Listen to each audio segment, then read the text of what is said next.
Welcome to Activations with JJ Ascension School, Part 10.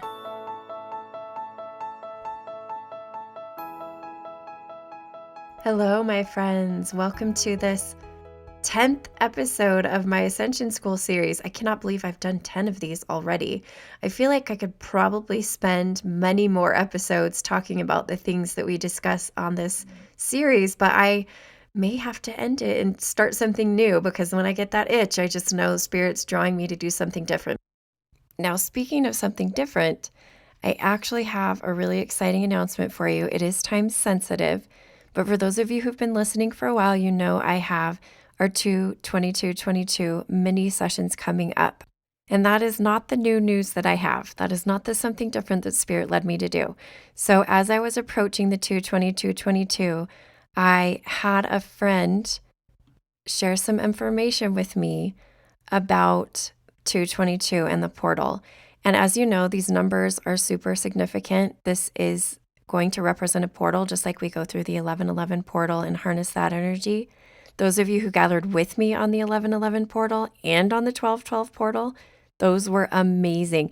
I wasn't even planning on doing this, but after speaking with my friend, I knew I had to do a soul family gathering. I knew that I had to bring us together. As many of you who feel drawn, I obviously made it 22 spots. I have 22 spots open, and I've decided to do a gathering at 7 p.m. Pacific time on 2/22. I opened that time slot up. I'm going to bring through some amazing channeled information, and I feel very drawn to work with interdimensionals as well as dragon energy. And here's the coolest thing about it.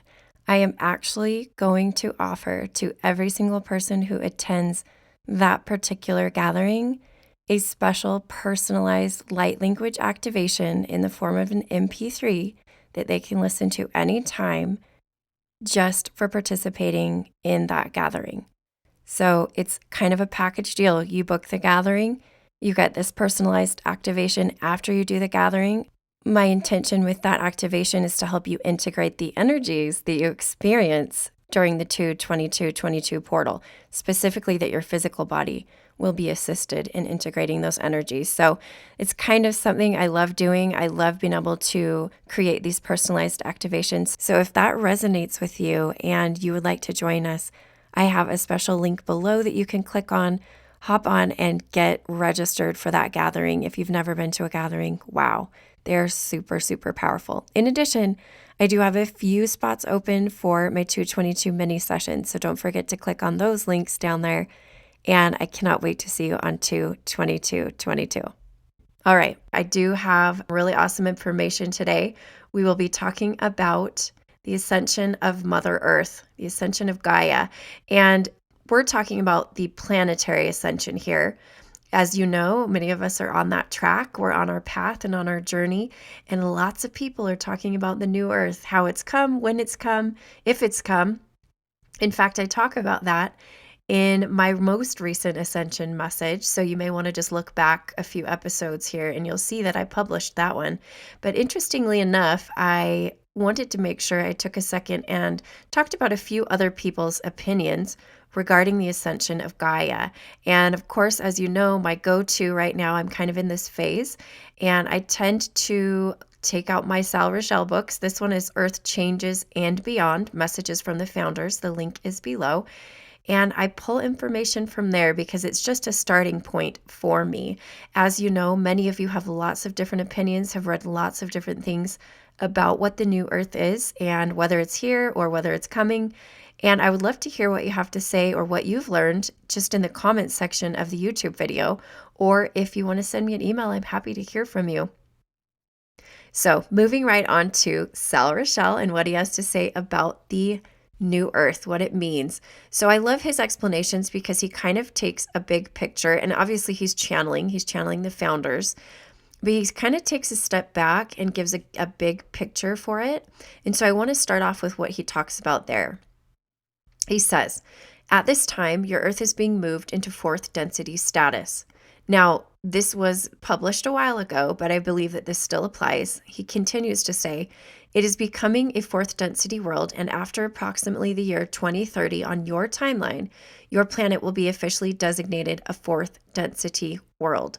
That resonates with me personally. If that doesn't resonate with you, just take it however you want to, but I do actually feel that way. I feel like we're very subtly moving towards that over these next, few years. And then he says, as of 2012, souls who wish to experience Earth are incarnating exclusively into fourth density or higher biological entities. Now, you may be asking yourself, what is the difference between a third density and fourth density entity? A third density biological humanoid entity is primarily an animal in human form. The majority of the consciousness of a third density human is animalistic in nature, although the physical human form is a bit more refined than most of the animals on your planet. The consciousness of a third density human is primarily evolving according to the ideas of procreation, survival, competition, instinct, etc. This reminds me of Maslow's hierarchy of needs a little bit. The mind of a third density human is not fully developed, although it can function well enough to create some semblance of civilized behavior. I have to stop right there because I just realized that over the last few years, I've been able to tap into people's energy more, where I can read if they're third density or fourth density. A lot of you, I'm sure, are asking, well, what am I? What am I? I just, in January 2022, I did some special sessions where I was reading your cosmic DNA, and then I was also reading what density you were at. And I felt that there was a difference between your soul density and your physical body density. Most of the people I read were between 3.5 and 4.5. So that was kind of interesting for me to, on just my channeled information, discover. A lot of you who are listening to this are going to be in that same range because you're obviously waking up and your body is shifting. Your body's either shifting from third to fourth or fourth to fifth. In fact, Spirit was kind of funny because Spirit was like, you humans, you're so obsessed with linear thinking. And am I in third or fourth or fifth? And they're like, we don't really work that way. But we will give you information as you request it. We can try to define it in your linear terminology. So I thought that was funny. But anyhow, moving on, a fourth density human being is a soul in human form, similar to third density, except the mind is more fully developed. This fourth density human is aware of itself as consciousness, as creative force, and it understands that its consciousness creates its perception of reality. Okay? I want you to think for a second about people in your life who might be at third density. And it just occurred to me that we probably need to cut them a little bit more slack. It's really hard. We can't compare apples to apples, different people in our lives right now. We're in a time of great transition. So we sometimes need to lower our expectations of what people are capable of, because what we're experiencing is some high density people, some high vibrational people that are already in that fourth 4D. And when we go from that to a third D person that we're having to deal with in our lives, it can be a little rough. So I want you to take your perspective and shift it a little bit, cut them a little bit of slack, know and understand that everybody's on their journey the same. I mean, not the same. Everybody's on a different journey. And that we all need to honor and respect where people are. Plus, also not comparing that third is any worse than fourth. They tell me that all the time. They say that's duality. There is no better or worse. All of it is just experience. So what does this have to do with the new earth? As you know, that was the topic. The reason why Sal Rochelle is going into this is because he then talks about how earth is also going through this similar transition. Planetary systems also go through this same process. Earth is going through an evolutionary process. So as the outer creation grows, here's a quote, as the outer creation grows and evolves, the density levels of the outer worlds change. Your third density worlds eventually evolve into fourth density worlds. Your fourth density worlds will evolve into fifth density worlds. New third density worlds are being created all the time.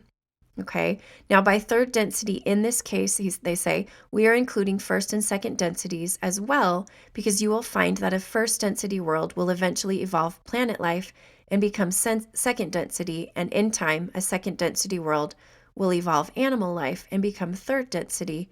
So new planets and solar systems evolve into third density much as your Earth did many hundreds of millions of years ago. Once a planet evolves into third density, it's capable of receiving human souls. So that hopefully that makes quite a bit of sense. All right. So of course, as we know with the ascension process for people and individuals, the same is for the Earth, as I mentioned in that earlier quote. And Earth is moving into fourth density.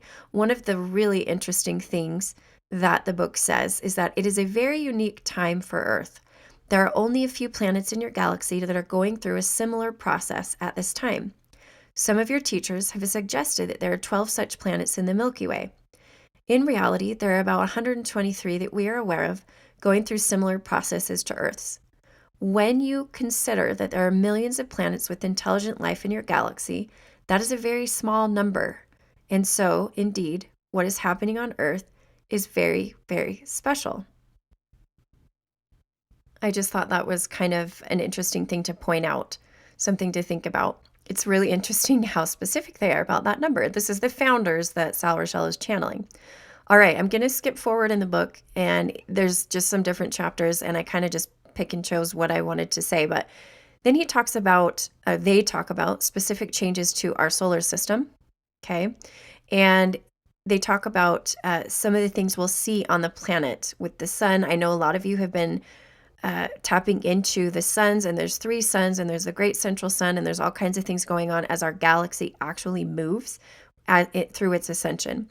So they say, we will now detail some of the specific changes you will see on your planet, as well as the ongoing changes to your sun and the outer gaseous planets of your solar system.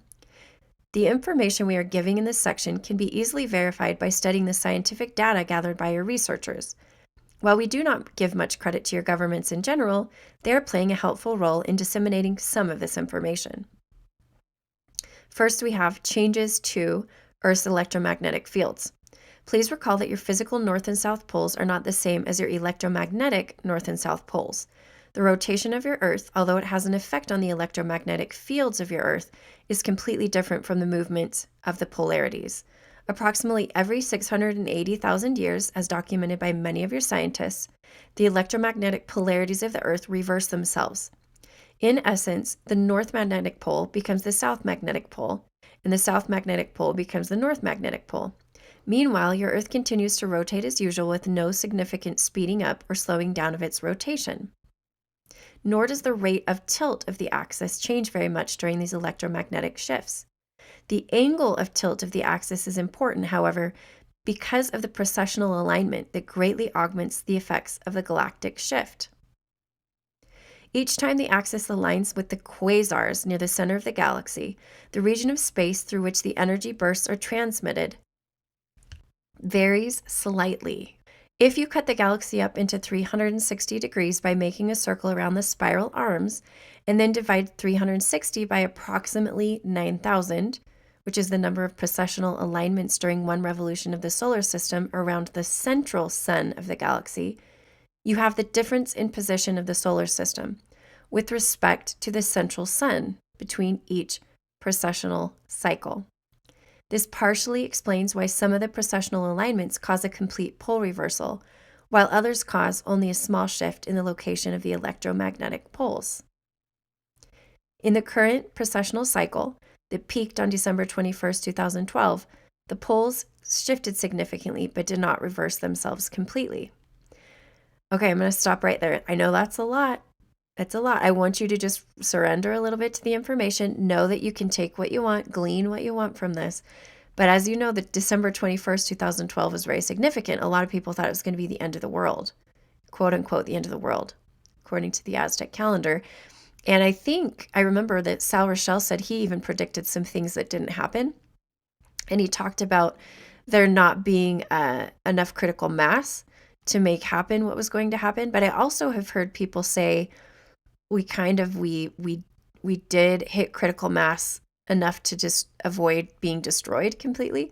So we didn't hit critical mass enough to have the electromagnetic poles switched, but we did not have an Armageddon type situation, which is what a lot of prophets, what quote unquote religious prophets, prophecies channeled would happen at approximately that time. And not just prophets, but people like Sal Rochelle. So you know that you can tap into different timelines, and that's what they saw. That's the explanation for why it didn't occur. That's why anytime anybody prophesies anything or tries to see the future, we have to take it with a grain of salt. There is a high probability of things happening. You can predict that, but the others, like just being definitive, is very, very difficult. Okay, I want to read one last part because I know a lot of us are like, okay, well, what's going to happen to the Earth? Like, what is it going to feel like? He does talk a little bit about the solar activity. And I know that if you follow A Girl in the Universe, who I also follow, she talks a lot about the solar activity. And he says that the solar activity will reach its peak during the 20-year midpoint of the electromagnetic null zone, which will last from about 2015 to 2035. Okay, that's the time we're in. We're right in the middle of it. And it says, while this will have little or no effect on the sun, it will cause some effects on Earth. It said, this caused some significant changes to the atmosphere of the Earth. The interaction of the galactic shift combined with a precessional alignment, even though a complete pole reversal did not happen, nevertheless created an effect much stronger than a normal cycle of partial pole reversal. The saving grace for Earth lies in the fact that the peak of the galactic shift, which is 2025, notice that we're 3 years away from that, occurs after the peak of the precessional alignment, 2012. This is why we anticipate mild to moderate cataclysmic events between now and 2035 instead of severe ones. This is one of the reasons why we see at least 1/4 of humanity surviving the Earth changes. Now, at this point, I know I've flooded you with a fire hose of information, so I want you to take a deep breath. And of course, if this resonates with you, take it. If it doesn't, just put it up on the shelf, think about it later. But I want to tell you, this next paragraph is pretty important. It's going to resonate with you. Here's what it says. According to our analysis and the analysis of others, the greatest decrease in humanity's numbers will not be from cataclysmic floods, earthquakes, volcanoes, and climate changes, but from the failure of the immune system of the human body, and this will be due to the electromagnetic fluctuations themselves and ultimately the decisions of each soul. Of course, those souls that have elevated their consciousness and cleared their psychological and emotional issues will have a much easier time dealing with the electromagnetic fluctuations. To say this another way, the planet is increasing her vibration faster than the third density humans are increasing their vibration. As the gap between Earth's vibration and the vibration of third density souls increases, it will become harder and harder for such souls to remain in embodiment on the Earth. That right there, this was written in 2012, or right after 2012. I'd have to look, it might be 2015. But anyway, it was a while ago. I feel that is why I am led to do so much soul integration right now and to use the modality of multidimensional soul integration, because when I do it, my intention is to bring in additional soul aspects to help raise the vibration of the person. And that's why a lot of you feel stuck, because what's happening is you're shifting and you're trying to deal with all these changes, but your physical body is having a hard time keeping up. A lot of people don't know this. I have mentioned it, but I feel like it doesn't really hit home. I'm going to emphasize it again. When I do the multidimensional soul integration, Spirit has told me the majority of the work I do has to do with the physical body of the person. It's not just soul retrieval. It's integrating the vibration into all bodies or aspects or layers of the person I work with, including the physical. You might have had work done before. You might have gone through things that got all the way through to your emotional body. But if it hasn't gone all the way through to your physical body, that's where the struggle occurs in integrating these new vibrations of the planet. And that's why people are having so much of a hard time transitioning. Okay, so it just, when I read it, it just really impacts me when I read that quote. And I've read it before, but every time I read it, I'm like, oh, it just really hits home. You do not have to do soul integration with JJ, right? You can do it on your own. I would be honored to be your guide if you feel drawn to do soul integration. Our next soul integration starts on March 1st. Well, it starts on the first Sunday of March. If you're interested in joining the cohort, and as I've now created them to be little groups, there are 4 people in a group, and we have group sessions and individual sessions. But what I feel is that we're kind of creating this momentum together and this synergy together, because it's hard. It's like hard. I mean, I don't want to say it's hard to create a block, but I'm just telling you, the physical body needs as much support as we can give it. And that's my goal for the soul integration, is to bring in these soul aspects you have. All of it is a team working together to get this body shifted into 4D with the planet so that we can stay on Earth. There are lots of ways to do this again, and just intuit what you need to do for your body and for yourself. If you set that intention, I promise you'll find the way to get to where you want to be, and you'll find a way to get to 4D, which again, they tell me it's all linear and you guys are too linear, but it's easiest for us to understand it that way. I just want to let you know I'm so grateful that you are here to co-create this message. And I always feel grateful if you've lasted this long. This is a longer episode, but thank you for being here. And if you have to listen to it again because it's a lot to integrate, I highly recommend you do. There are things in this that you need. If you were drawn to this episode, you might need to repeat it. If you have questions, please feel free to reach out. Leave them in the comments below. I'll try to get to all of them. Again, I'm so grateful that you came to co-create with me. I'm sending you so much love and honoring the divine being that you are.